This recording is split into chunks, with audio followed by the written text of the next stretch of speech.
সালে মুক্তি পাওয়া বাজরাঙ্গি ভাইজান সিনেমা বক্স অফিসে ব্যবসা করেছিল ভালোই, পেয়েছিল দর্শক প্রিয়তাও।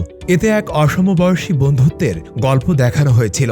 সালমান খান, হার্শালি মালহোত্রা, নওয়াজুদ্দিন সিদ্দিকী, কারিনা কাপুর খান অভিনীত এই সিনেমা মজেছিল দর্শক মহল। এবার বিখ্যাত এই সিনেমার সিকুয়েল আসছে পরিচালক কবির খানের হাত ধরে। সদ্য এই বিষয় নিয়ে মুখ খুলেছেন পরিচালক। বাজরাঙ্গি ভাইজান সিনেমার গল্প আবর্তিত হয়েছিল মুন্নি নামের ছোট্ট একটি মেয়ের পাকিস্তান থেকে ঘটনাচক্রে ভারতে চলে আসা ও হারিয়ে যাওয়ার ঘটনাকে কেন্দ্র করে। তার ঘরে ফিরে যাওয়ার ঘটনাবহুল এক সফরকে নিয়েই এগিয়েছিল এই সিনেমার গল্প। ছোট্ট মুন্নির ভূমিকায় অভিনয় করেছিলেন হার্শালি, আর নাম ভূমিকায় অভিনয় করেছিলেন সালমান খান।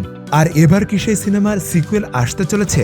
এক সাক্ষাৎকারে এই সিনেমার পরিচালক কবির খান বলেন, বাজরাঙ্গি ভাইজান এমন একটি চরিত্র যা সবার কাছে প্রিয়, সবাই ভালোবেসে ফেলেছেন চরিত্রটাকে। তবে এই সিনেমার গল্প আবর্তিত হয়েছিল মুন্নির ঘরে ফিরে যাওয়ার গল্পকে কেন্দ্র করে। এই সিনেমার কোনো সিকুয়েল বানানো সম্ভব নয়, কারণ মুন্নি ঘরে ফিরে যাওয়ার সঙ্গে সঙ্গে সিনেমাটির গল্প সেখানে শেষ হয়েছিল। তাই সেই অর্থে মুভিটা দ্বিতীয় পর্ব তৈরি করা সম্ভব নয়। পরিচালক আরও বলেন, তবে অনেকগুলো উপায় আছে এই সিনেমার চরিত্রকে এগিয়ে নিয়ে যাওয়ার। যদি আপনারা মনে করেন আমি এই সিনেমার ইতিমধ্যে চিত্রনাট্য লিখে ফেলেছি, তাহলে ভুল করবেন। তবে বাজরাঙ্গি ভাইজান চরিত্রটা ভীষণ বিখ্যাত হয়েছিল, আর তাই এই চরিত্রটাকে নিয়ে বড় পর্দায় আবারও কাজ করতে ইচ্ছে হচ্ছে।